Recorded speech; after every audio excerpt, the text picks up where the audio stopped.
Ladies and gentlemen, Professor Squatch here with my first ever Pokemon challenge. I've been wanting to do a Pokemon challenge for a long time and was inspired by a YouTuber named Madrybread to do this. I decided I wanted to do my first challenge in my favorite game, Pokemon Crystal. This run will be attempted using a Farfetch'd only. Farfetch'd is an old favorite of mine, and it never was really used in a playthrough because, well, it's not great. Yes, now Farfetch'd has a Galarian form and an evolution in Generation 8, but back in Generation 2, Farfetch'd was more or less maybe a good placeholder for a couple of HMs if you didn't want a flying type to be a primary staple of your team. In Pokemon Crystal, Farfetch'd has a base stat total of 352, which isn't great. The worst aspect of Farfetch'd, though, is that the moves that it can learn. They're not good at all.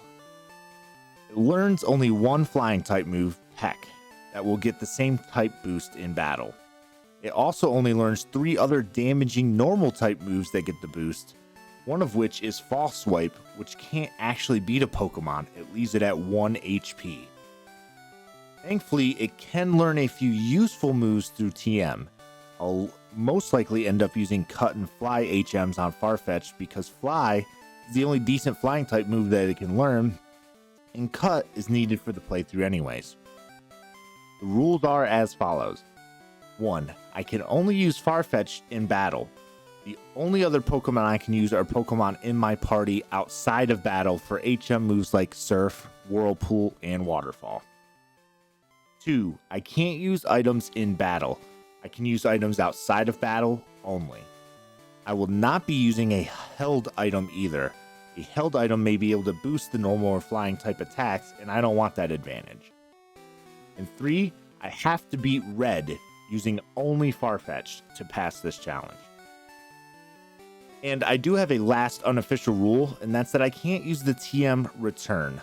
Return is a normal type move that gets stronger based off of friendship, and since Farfetch'd is my only Pokemon, it will at some point have max friendship, and that may make this too easy of a challenge. With that, let's get started. I used a randomizer tool to put Farfetch'd in place of Chikorita so that way my rival won't have a Pokemon weak to flying type. I breezed through to the first gym, fighting all Pokemon along the way, and even easily beating my rival, Governor, a reference to the government who's been hunting the mythical Sasquatch for as long as I can remember. I cleared Bellsprout Tower with ease since Farfetch'd knows Peck and has the type advantage. But how well will she do against Faulkner? Well, she did fantastic, being at level 13 and even being a normal flying type Pokemon like the rest of the gym, Farfetch'd did really well. Pidgeotto got her down to orange health and a berry I didn't realize she was holding, which technically broke a rule, healed her up. A couple pecks later and boom, down goes Faulkner. This first gym has me optimistic for the rest of this challenge. So we push on to Azalea Town, meeting almost no opposition along the way, except a trainer's Onyx in Union Cave. Clear out the Slowpoke Den with ease and push on to the second gym. Bugsy goes down without any challenge as a bug-type gym is weak to my flying Pokemon's power. So on to obtaining the HM Cut to progress forward. But oh wait, I forgot the second rival battle.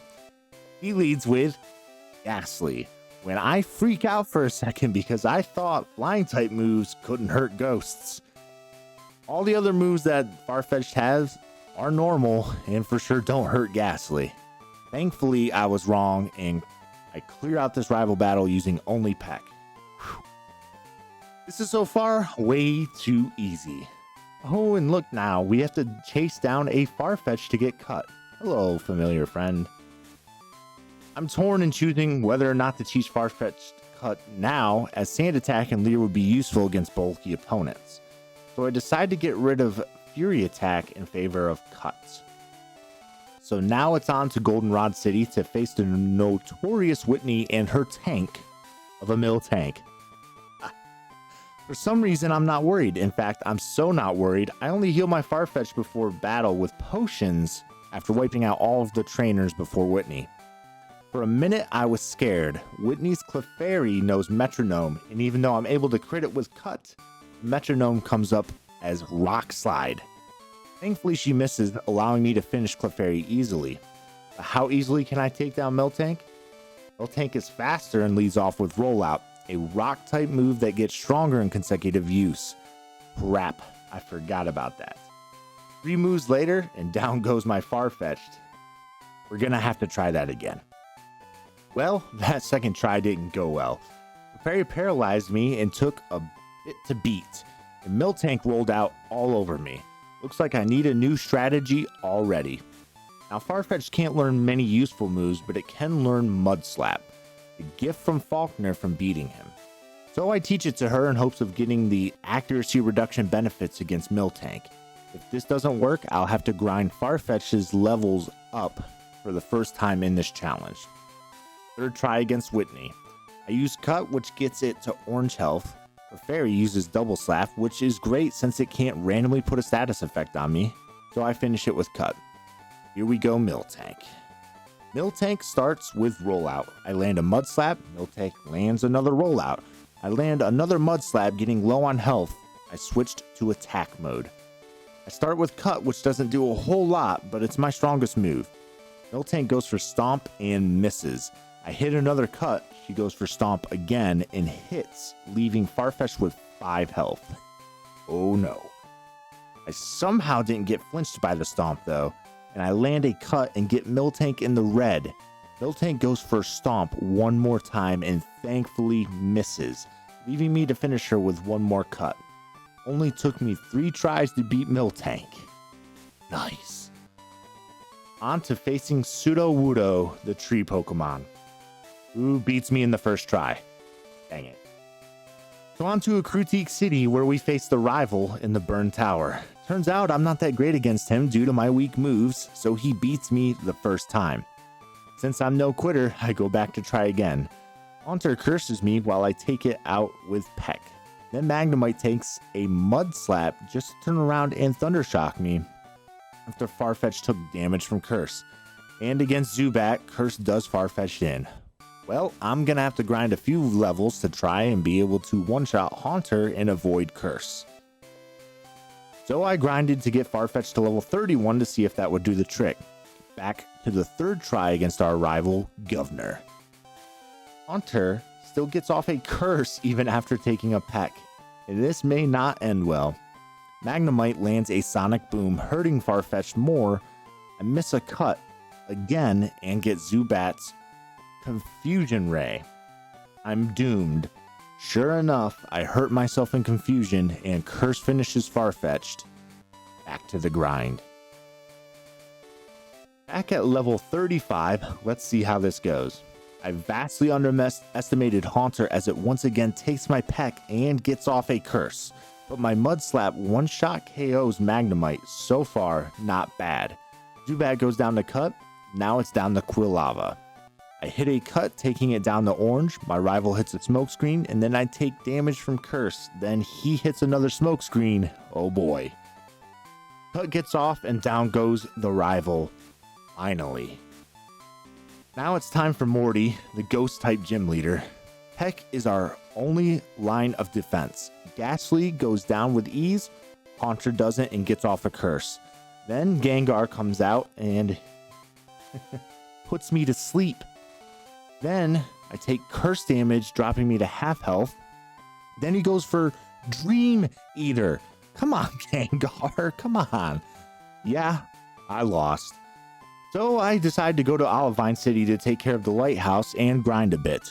Once that's cleared out, I grab strength and head towards the Red Gyarados town, whose name I can't remember, where I realize I need to have a water Pokemon on my team to use Surf.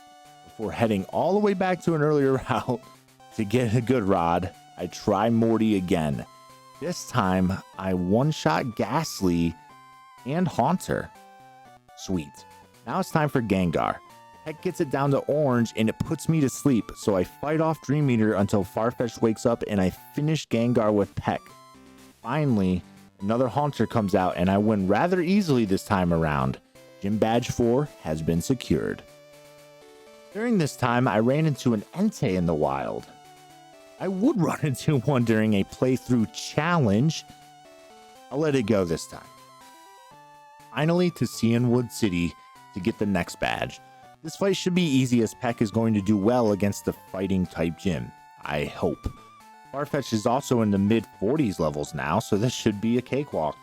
And I was right, Chuck was a cakewalk. Now on to Mahogany Town. I'm saving the Olivine gym for last because of the steel typing. Farfetch'd isn't going to do that well even at level 45, I don't think. So now the Rocket Hideout. The whole hideout was honestly a joke and easier than I expected due to the high level gap between Farfetch'd and Team Rocket. On to the Mahogany Gym. I handled all the trainers and barely got out with Farfetch'd being knocked down to 3 HP. I forgot this was an ice gym until the first battle, and these ice types are strong against even my higher leveled flying normal Farfetch'd. I have to heal before the big gym leader battle, and now it's on to Price, the ice gym leader. I dispatched Seal with one fly attack, that was also a critical hit. I go for a fly on Dugong, who is knocked down to red health. He gets off an Aurora Beam, which is super effective, but it only takes down Farfetch'd by 30 health. A cut finishes it off. The Pokemon I'm most concerned about with is this tanky Piloswine. I get a fly off, knocking it down to orange health. Price uses Blizzard on me, which knocks my health in the orange. Farfetch'd is going to go for fly when Price decides to use a Hyper Potion on Piloswine.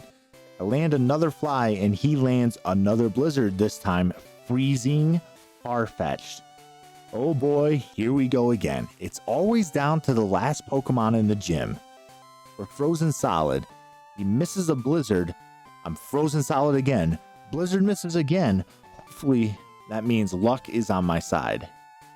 It's not. We're frozen solid a third time in a row. He lands an Icy Wind and Farfetch'd faints once again. Let's try a new tactic. This time when we face Price, we use Swords Dance on his Piloswine. This boosts the attack enough to one-shot him with Fly. He didn't even try to attack as he decided to use a Mist. Ooh. In the end, not too bad. Now let's go see if we can get the badge in Olivine City. I take out Jasmine's first two Magnemites easily with one-shot hits with Mudslap. But Steelix, oh Steelix, again, the last Pokemon in the gym, causes too much of a fuss. I tried Mudslapping it to death, but its Iron Tails sneak through, lowering my defense. So even though I use Swords Dance, Jasmine heals Steelix and Steelix takes out my Farfetch'd. Great. Gonna need to try again. Steelix is up and this time I spam Swords Dance 3 times, hoping to get just enough attack to take it out in 1 or 2 shots. He lands a couple Iron Tails, one of which lowers my defense. I go for Fly and land it, bringing Steelix down to orange. Jasmine surprisingly doesn't go for a heal, instead allows me to try to hit her with Fly, which misses. How did she know? This time, she healed Felix, and I hit it with Fly. She misses an Iron Tail. I hit it with Fly again, and finally take it out, claiming the badge and bringing our total to 7. Now to deal with Team Rocket again. The admin that gives us the basement key is the only one that's a challenge, as his coughings don't go down in 1 hit to cut. Farfetch'd gets poison along the way and we come out on top. Then I encounter a grunt. I didn't get around to battling and he beats me because of the poison. Sheesh. And in the middle of trying to end the criminal organization scheme, I encounter my rival Govern, who again starts out with a Golbat, who's the most infuriating Pokemon I forgot about. Confuse Ray confuses Farfetch'd, and then for 3 turns in a row, Farfetch'd hurts itself in confusion. Come on, bird. Farfetch'd snaps out of it and then finishes the job with cuts.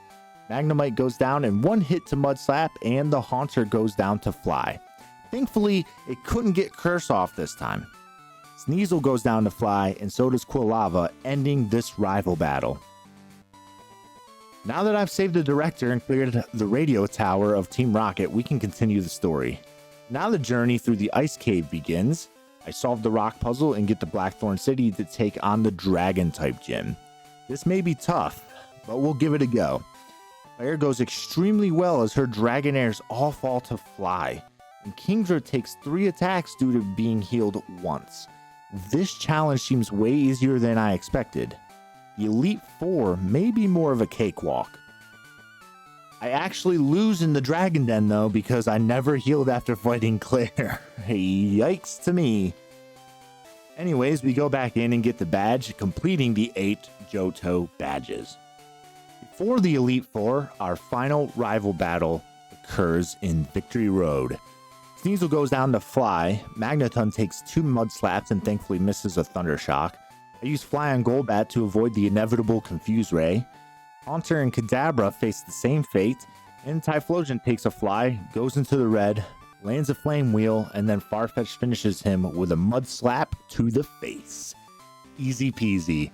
Now, the first of the 2 major milestones in Crystal, the Elite Four. Not the easiest challenge, but we'll see. Farfetch'd is at level 60, it knows Fly, Mud Slap, Sword Dance, and Cut. I can't use items in battle, but I buy full restores for after each battle. The first trainer is the Psychic type trainer, Will. Will is tough and takes most of Farfetch'd's health to beat. Koga is next and nearly tanks my Farfetch'd with Fortress, who won't stop spamming Protect. But in the end, I win. I keep having to use items outside of battle to heal, so this hasn't been the cakewalk I hoped. On to Bruno, his Hitmontop keeps spamming Protect. Forgot how broken it was in Generation 2.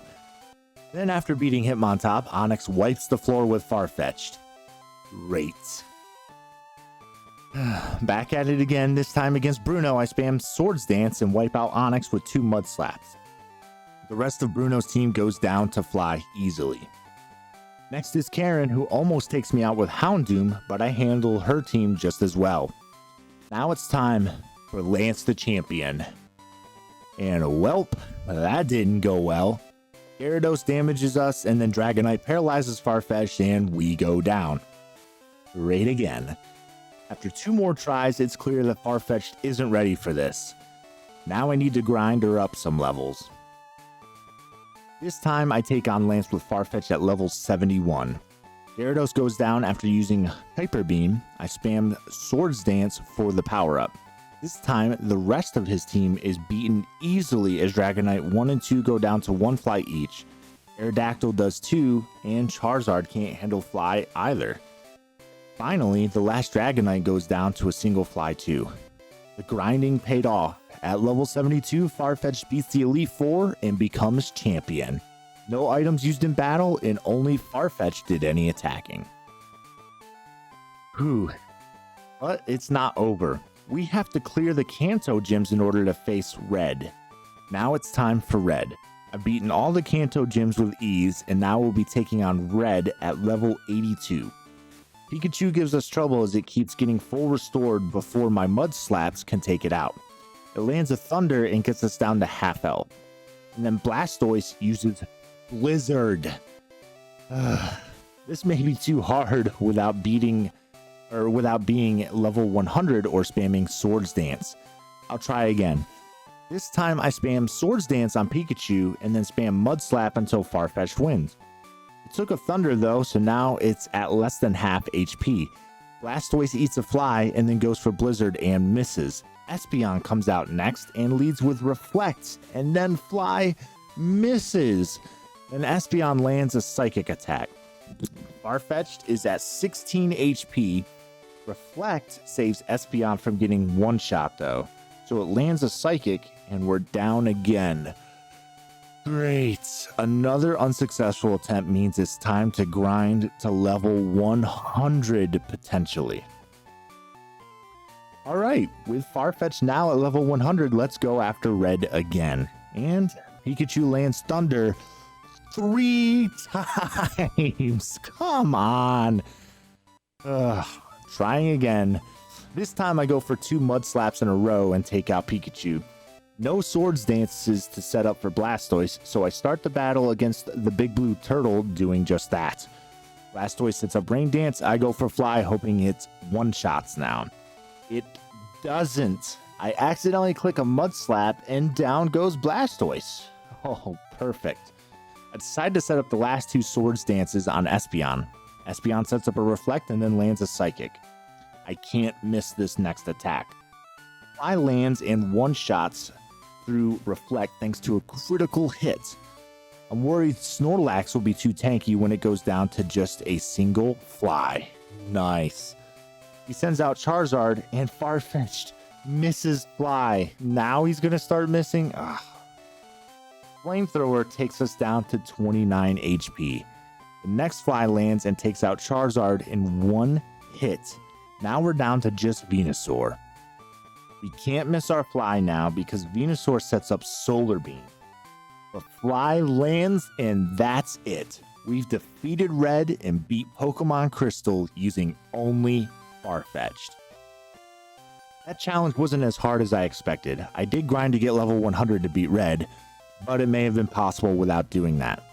I also didn't fully explore the use of other TMs with Farfetch'd to potentially increase its capabilities.